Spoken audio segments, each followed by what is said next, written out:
Warning, warning, warning. If you're closed-minded and you don't like going down a rabbit hole, if you call people conspiracy theorists and all of that because they have a certain level of information or knowledge, leave. Come back when it's semen retention and body gains, please. But for the rest of us, let's talk about demon face syndrome and serial killers, because I've been around a couple of serial killers in my life. I've mentioned a few on other videos, and I'm gonna go over them again just so that we could be safe, because they're everywhere, man. They all have one characteristic that they all share, and that is the eyes, man. That's how I always catch them. That's what always gives them away. Because it comes a time where they cloaks start slipping. And it first starts with the eyes. You start to see the eyes. Let me tell you about this guy named Bob. Now, this was like the mid-2000s. Me and my girl, we in Phoenix, we homeless. And we go to this program. It was called iHelp. And they go to these churches. Every day it's a different church. Monday church, a Tuesday church, a Wednesday church. And we go to these churches. The churches, they feed us. They give us a mat. We sleep. And then we leave early in the morning. And that's how it goes, right? So while we're in iHelp, we meet this guy named Bob. Bob was from Alaska. And he came to Phoenix. He was a short guy, like about 5'6", pot belly. I don't know what race he was, whether he was Italian or from Ukraine. I don't know. He was a white type of Latino type of whatever the hell he was. But he wasn't a brother. He had short hair. He used to wear the same clothes, but he was clean. He had jeans, some black boots, a black shirt, and like a beige windbreaker. I could still see him because I seen him for day after day for a couple of months, right? He used to sleep right next to us. We used to talk about things like this. Well, not about the demon face or serial killer or anything like that, but I'm talking about manifesting and visualizing and stuff like that. So we were cool, right? One day we go to a church and everybody is at these tables. They're about to set out the food to feed us and all of this type of stuff. And my girl, she tapped me and she signaled towards Bob. And as soon as I seen Bob, I seen it all on him. I can't even understand how other people didn't see it on him. He was swaying back and forth like how a snake would, like he was like swaying just real slow. And his face was a little bit different. It was the same Bob, but his face was more chiseled a little bit, but still the same. And his eyes, see, it's the eyes. His eyes, they wasn't black eyes. They were real beady. His pupils were beady. And he was looking at this person that was in front of him. He had his chair turned to the side, and we all had our chairs turned to the side because the TV was up top and we had to turn. So this other guy didn't see Bob looking at him because he was focusing on the TV and all of that. But Bob was looking at him, and Bob's tongue was licking his lip, like how you would lick your lips if your lips are chapped or something, like the top part. But he was doing it like real fast, not like a snake going in and out and nothing like that. He was just doing it like side to side, like real fast, and he was swaying. And then he was in a trance, like he didn't even he wasn't even there, but he was there. He was so, like, to me, it was like he was a predator looking at some prey, like how a snake would look right before it eat a mouse or something. I got that whole energy, and I got scared, because then I started realizing that I'm up in Phoenix. I'm not from here. We up in this mission type of place, you know what I'm saying, for homeless people. I'm around all of these, I mean, no offense to nobody, but I'm around all these white people. Now this dude is looking like, you know what I'm saying, a reptile, or it wasn't that he was looking like a snake. He was looking like a hungry predator. It's hard to explain, man. After that, we went there like 2 more times, and then we didn't go there no more because it started getting weird and stuff like that. But Bob was one of the first ones that I seen transforming into one of these things. And I remember I was working with this guy. I was helping him move. He came and he asked, can me and my homie help him move and all that. We knew him, but not a lot. We knew him like a little bit. And he needed to move real fast and all of that. So we went to go help him, and then he dropped the homie off, but I went to go help him with some more stuff. And when we was coming back, he went to go get some alcohol out the liquor store. And I said something that was like hella corny, like I cracked a joke, like bagged on him. And he turned around and looked at me, and he looked just like Bob. Them eyes. And he was like, what did you just say? And I got scared because I seen a different person. I bet you any kind of money, man, when serial killers kill people, these are the things that they see in the stories of monsters and different things. I think that those stories and those pictures, them drawings and stuff of the monsters are these damn people. And the people who can tell the story are the people who got away to tell the story. This is Bob. What I seen was a serial killer spirit. It's up in people. That's the crazy thing about it. That's the craziest thing about being clairvoyant. Is that the one when you could see the discerning spirits and stuff like that? I can see serial killers. Man, I see them on TV. I be like, man, this fool is like, not only do I see them, I know what type of appetite they have. I be like, look, this person killed prostitutes. Remember I was telling you about Charles Kelly, the white racist in the wheelchair up in Phoenix? He had that look on him too. And he had that look on him. He never had that look on him before. You see, certain people activate that demon up in them. Whether it's a demon or whether it's really them and they're disguised as a human and they activate their real self. I knew Charles Kelly was a buster. He was a pure racist from the old school. You hear what I'm saying? But something attracted him to me and me to him. And I learned a lot from Charles Kelly. And although I knew he was a buster, I never figured that he was a serial killer.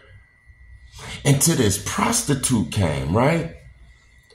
She was a tall prostitute, and you can tell that if she wasn't a prostitute and she wasn't smoking dope and stuff, she would be very attractive, like on the model side. You hear what I'm saying? Like them long, lean, tall, like, you know what I'm saying? Them real petite, real pretty females, real feminine. She was one of them.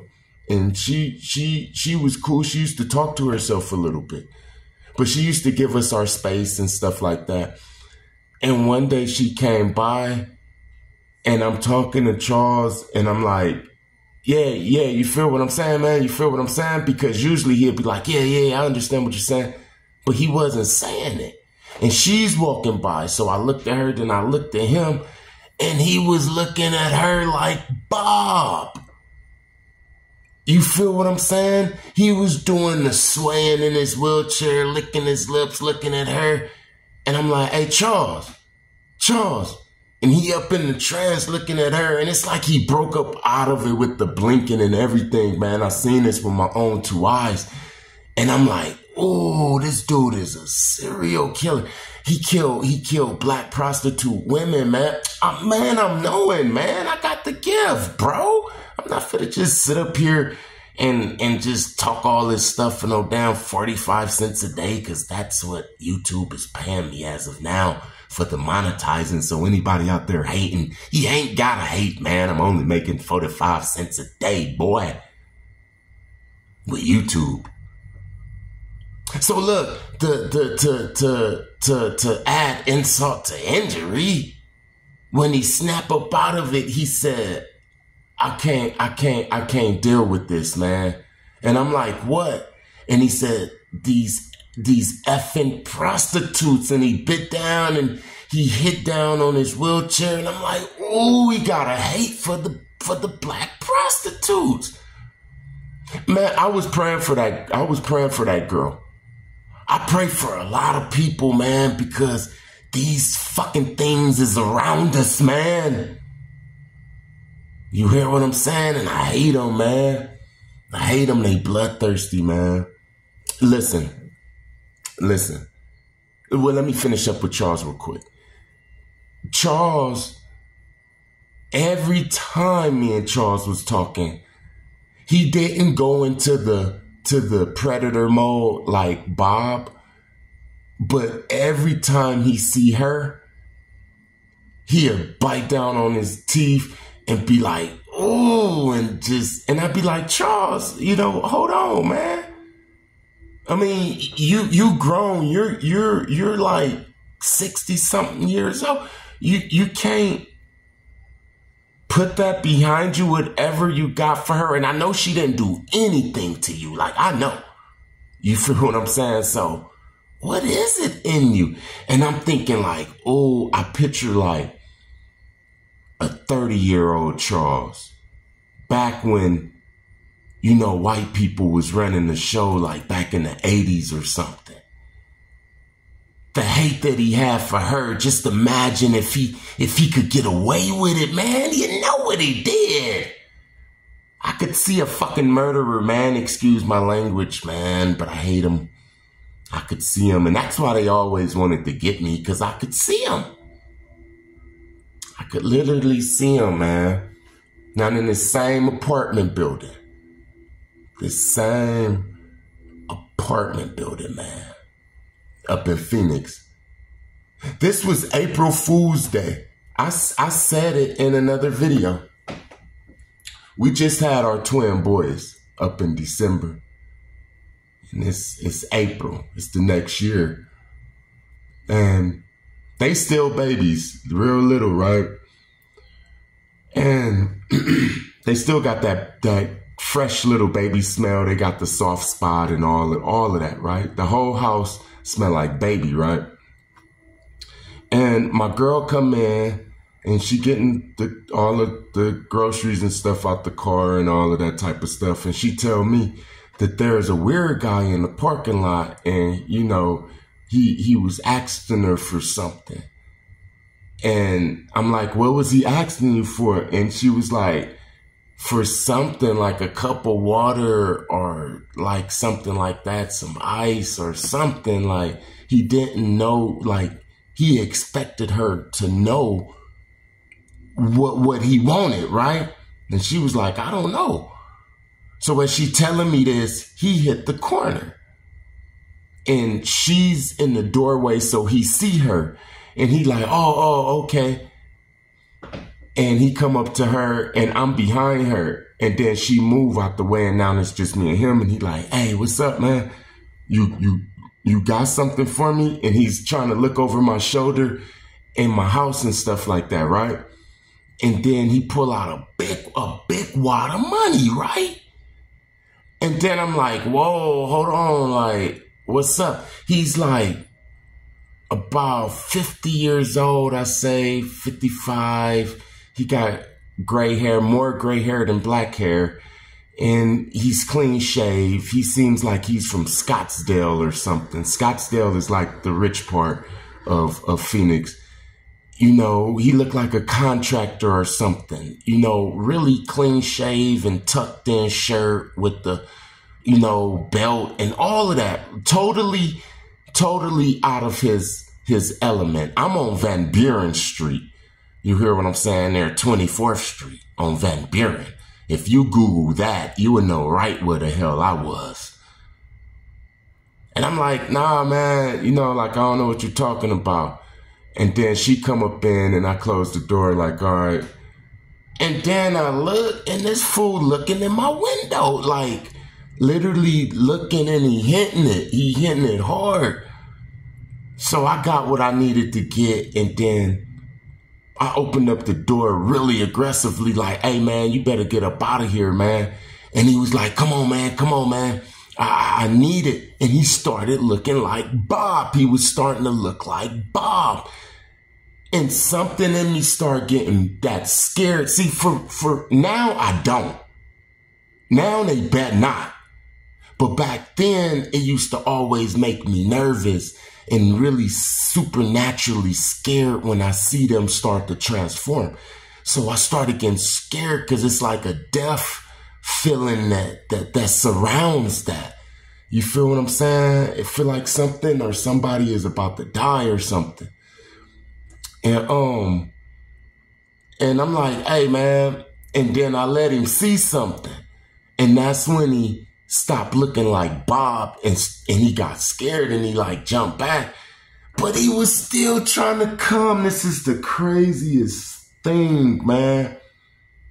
I was talking to one of my guys, and he said that he smelled the kids. You know what I'm saying? I really believe that, for the simple fact that I've seen these people and they all look the damn same. Now, I've seen people whose eyes then turn black, especially like they left eye. It'd be all the way black, and I had to blink and blink again, and it'd be regular again. But these reptilian serial killers, these sick ones that kill people, they got them beady, them pupils. They look like they hone in on their target, and they sway, and they listen. I was listening to the Jeffrey Dahmer interview, and the dude that got away explained the same thing. When he telling the interview on how Jeffrey Dahmer, he looked different, like he was there, but he wasn't there. And he was rocking back and forth, and he was like mumbling some stuff. Yes, the mumbling, the licking of the lips and the mumbling. I don't know what they be mumbling. I got more stories of even more of these damn things, these serial killers, man. You hear what I'm saying? And they all have this certain look. Now, we surrounded by all types of supernatural beings, entities, and different type of aliens and draconians and mermaids and stuff. I'm talking about a specific one that we call psychopath, serial killer, Jeffrey Dahmer, the dude that killed all of the college students in Ohio, man. These are demons in the flesh, man. They right around you. They right around you. That's why I don't see how a woman can be a prostitute walking these streets, especially in these last days. How they can be call girls going to these guys. And you would think that the serial killer is somebody like Wormwood, or, you know what I'm saying, this old crazy guy up in your neighborhood that's smoking crack. The crackhead ain't the damn serial killer. He serial killed that damn crack. That's what he be killing, them crack pipes. The serial killer is that dude up in that suit and tie, man. The ones that you think is gonna do the right thing. You just seen on the news that old guy, he killed that Uber driver, that sister. You seen all of that? He killed more people before. See, he used to kill back in the time where it was legal for him to kill. They used to be like, when that demon face, that Bob face, them Bob eyes, when that used to come up on them, man, they used to just go on and get one of us and do what they had to do with us. You know, like the beast on Split. You hear what I'm saying? How he used to get them girls and they used to have to feed the beast. That old man that killed old girl. But let me talk about that real quick and I'm out. The old man that killed the Uber driver. Rest in peace to the Uber driver. Y'all don't get emotionally attached to that because I'm telling you, all of this stuff is staged. You hear what I'm saying? A lot of the stuff that's staged is still real. It's still people that get killed and stuff, but it's orchestrated and put out there as a distraction so that the racism can continue. It's just another program, man. We can't bring her back from the dead, and I'm not about to protest every single white person. Tomorrow is another day. Ashes to ashes, dust to dust. I love all y'all. Don't forget to like, comment, share, and subscribe, and I'm out. Peace.